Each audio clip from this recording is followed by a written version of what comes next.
বাবা, তুমি একটা লুচ্চা বদমাস। তোমাকে আজ থেকে আমি আর বাবা রাখবো না। ছোট মেয়ে রুমকির মুখে এমন আপত্তিকর কথা শুনে রুমকির বাবা নাজিম অবাক হয়ে বলল, তুই এসব কি বলছিস মা? বাবাকে কি কেউ খারাপ কথা বলে? বলেছি না, আজ থেকে তুমি আমার বাবা নয়, তুমি একটা লুচ্চা। রুমকির মুখে এইসব কথা শুনে রুমকির মা কলমি ভেতর থেকে এসে রুমকির গালে একটা থাপ্পড় দিয়ে বলল, বেয়াদব মেয়ে, বাবার সাথে এমন কথা বলতে তোকে কে শিখিয়েছে বল? তোকে তোর বাবা কষ্ট করে লেখাপড়া শিখিয়েছে এসব কথা শোনার জন্য নাকি? রুমকি বলল, মা, স্যার আমাকে শিখিয়েছে সদা সত্য কথা বলতে। আমি তো যা সত্য তাই বলছি। মা ধমক দিয়ে বলল, কি সত্যি বলছিস তুই?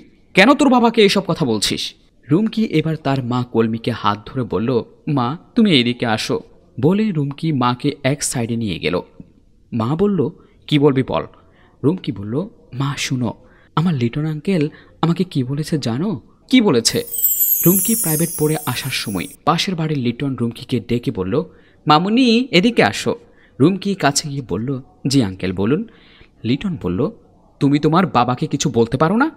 রুমকি বলল, কি বলবো? লিটন বলল, তোমার বাবা একটা চরিত্রহীন লুচ্চা বদমাইশ। রুমকি বলল, আঙ্কেল আপনি আমার বাবাকে গালি কেন দিচ্ছেন? লিটন বলল, গালি দিচ্ছি না তো, তোমার বাবা তো আমি যেরকম বলছি ঠিক সেই রকম। তোমার মা থাকা সত্ত্বেও আরেকটা মহিলার সাথে খারাপ কাজ করে। রুমকি বলল, আঙ্কেল আমার বাবা খুব ভালো, আমার বাবা কখনো খারাপ কাজ করতে পারে না। লিটন বলল, তুমি যদি আমার কথা বিশ্বাস না করো তাহলে আমি তোমাকে দেখাতে পারি। রুমকি বলল, ঠিক আছে আঙ্কেল, আপনি আমাকে দেখান। লিটন বলল, আচ্ছা ঠিক আছে, তুমি আমার সাথে আসো। বলে রুমকিকে নিয়ে গেল। রুমকির বাবা নাজিম মিতালি নামের এক মহিলার সাথে কাঁধে হাত দিয়ে বলছে, শুনো, আমি যদি 100টা বিয়ে করি তারপরও তোমার আদর মায়া ভালোবাসা জীবনেও ভুলতে পারবো না।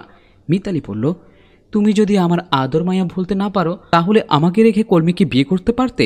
নাজিম বলল, বিয়েকে শুধু আমি করেছি, তুমিও তো করেছ। মিতালি বলল, তুমি বিয়ে করার 2 বছর পর আমি বিয়ে করেছি। 2 বছর পর্যন্ত শুধু তোমার আমার যেসব স্মৃতি ছিল সেই সব দেখে দেখে দিন কাটিয়েছি। আমি যে তোমার মতো নিষ্ঠুর নই তা আমি প্রমাণ করে দিয়েছি। নাজিম বলল, যা হওয়ার হয়ে গেছে, সব কপালে লিখন। আমি বিয়ে করব, তোমার আমার ভালোবাসা ঠিক আগের মতোই আছে, একটুও কমেনি। এমন সময় লিটন রুমকিকে নিয়ে একটু দূরে থেকে রুমকির বাবাকে আঙুল দিয়ে দেখিয়ে দিয়ে বলল, ওই দেখো তোমার বাবা কার সাথে কথা বলছে। তুমি না বলেছ তোমার বাবা অনেক ভালো? রুমকি বলল, ঠিক আছে আঙ্কেল, আমি বাড়িতে গিয়ে মাকে সব বলবো। বলে রুমকি চলে গেল। ওইদিকে মিতালি নাজিমকে বলছে, শুনো, তুমি যে আমার সাথে কথা বলছো এইসব যদি তোমার বউ কোনোভাবে জানতে পারে তাহলে তোমাকে বাড়ি থেকে বের করে দেবে। আমি চাই না আমার কারণে তোমাদের সংসার একটা ঝামেলা বাঁধুক। নাজিম বলল, আরে দেখ, ওর বাবার বাড়ি নাকি যে আমাকে বাড়ি থেকে বের করে দেবে? মিতালি বলল, আমি জানি একটা মেয়ে আরেকটা মেয়েকে কখনো সহ্য করতে পারে না। আমি আসি, পরে কথা হবে। বলে মিতালি নাজিমের কাছ থেকে বিদায় নিয়ে চলে আসলো। অপরদিকে রুমকি বাড়িতে ঢুকতে মা বলল, পরীক্ষা আসতে আর বেশি দেরি নেই, তাড়াতাড়ি ভাত খেয়ে পড়তে বস। যা, এবারে পরীক্ষায় তোকে প্লাস পেতে হবে। মায়ের কথা শুনে রুমকি তার বাবার কথা বলতে ভুলে গেছে।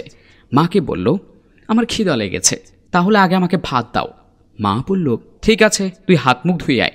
রুমকি ওয়াশরুমের দিকে চলে গেল। এবার রুমকির মা কলমি বলল, তোর এসব কথা আমি বিশ্বাস করি না। তোর বাবাকে আমি ভালোভাবে চিনি, তোর বাবা কখনো অন্য মেয়ের সাথে কথা বলতে পারে না। রুমকি বলল, ঠিক আছে মা, তোমার যদি আমার কথা বিশ্বাস না হয় আমার লিটন আঙ্কেলের কাছ থেকে শুনে নিও। মা বলল, ছোট মানুষ এত বড় বড় কথা বলিস না, এখন কোথায় যাবি যা। রুমকি মায়ের উপরও রাগ করে সেখান থেকে চলে গেল। কলমি নাজিমের কাছে গিয়ে বলল, আচ্ছা তুমি কি কোনো মহিলার সাথে কোনো কথা বলো নাকি? নাজিম বলল, কি বলো তুমি? তুমি থাকতে আমি আরেকটা মহিলার সাথে কথা বলবো? এই কথা তুমি ভাবলে কিভাবে? তুমি কি এতদিনেও আমাকে চিনতে পারোনি? কলমি বলল, অবশ্যই চিনি, আমি তো জানি তুমি জীবনেও আমাকে রেখে অন্য মহিলার সাথে কথা বলবে না। যাই হোক, তুমি রুমকির কথা নিয়ে মন খারাপ করিও না, ও ছোট মানুষ, হয়তো কারো মুখ থেকে শুনেছে, কি জানি কি শুনেছে, আর তোমার কাছে এসে হুড় করে বলে দিয়েছে। চলো, আমি তোমার জন্য নাস্তা রেডি করেছি। কলমি নাজিম সহ নাস্তা করতে গেল। এর 1 সপ্তাহ পর নাজিমের বউ কলমি এক জায়গায় এদিক ওদিক তাকিয়ে তাকিয়ে পায়চারি করছে, মনে হচ্ছে কারোর জন্য অপেক্ষা করছে। একটু পর দূরে খেয়াল করে হঠাৎ আড়াল হয়ে গেল। তার মধ্যে নাজিম আর তার পুরাতন প্রেমিকা মিতালি একই জায়গায় গিয়ে বসল। নাজিম বলল, শুনো, চোখ কান খোলা রেখে আমাদের প্রেম করতে হবে, কারণ আমার মেয়েটা একটু চালাক বেশি। কয়েকদিন আগে আমাকে গিয়ে আবুল তাবুল বকেছে। আমার মনে হয় আমাদের দুজনকে কোথাও না কোথাও সে দেখে ফেলেছে। মিতালি বলল, তোমাকে যখন আবুল তাবুল বকেছে হয়তো তার মাকেও কিছু না কিছু বলেছে। তার মা আবার আমাকে অন্ধের মতো বিশ্বাস করে। কেউ যদি বলে আমি 1000টা মেয়ের সাথে প্রেম করি তাও সে বিশ্বাস করবে না। মিতালি বলল, তাহলে তুমি সুযোগে কাম সারছ, তাই না? এমন সময় কলমি 2 হাতে তালি দিয়ে তাদের সামনে এসে বলল, তোমাকে অন্ধের মতো বিশ্বাস করাটাই আমার ভুল ছিল। আমি জানতাম না তোমার চরিত্র এত নোংরা। বাড়িতে বউ বাচ্চা থাকার পরও তুমি আরেকটা মেয়ের সাথে এইভাবে রঙ্গলীলায় মেতে উঠবে।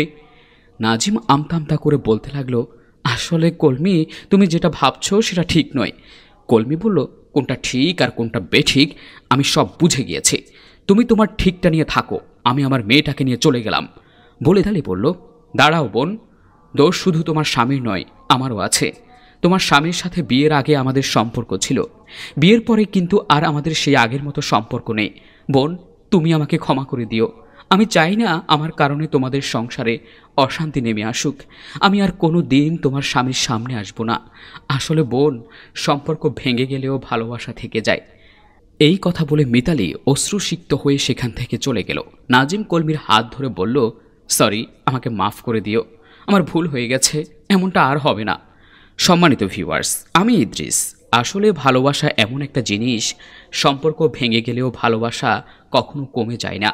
হঠাৎ যদি আগের সেই অতীতের ভালোবাসার মানুষটা সামনে পড়ে যায়, আবারও তার জন্য ভালোবাসা উথলে ওঠে। গল্পটি ভালো লেগে থাকলে লাইক, কমেন্ট, শেয়ার করে চতুর্দিকে ছড়িয়ে দিন। ধন্যবাদ।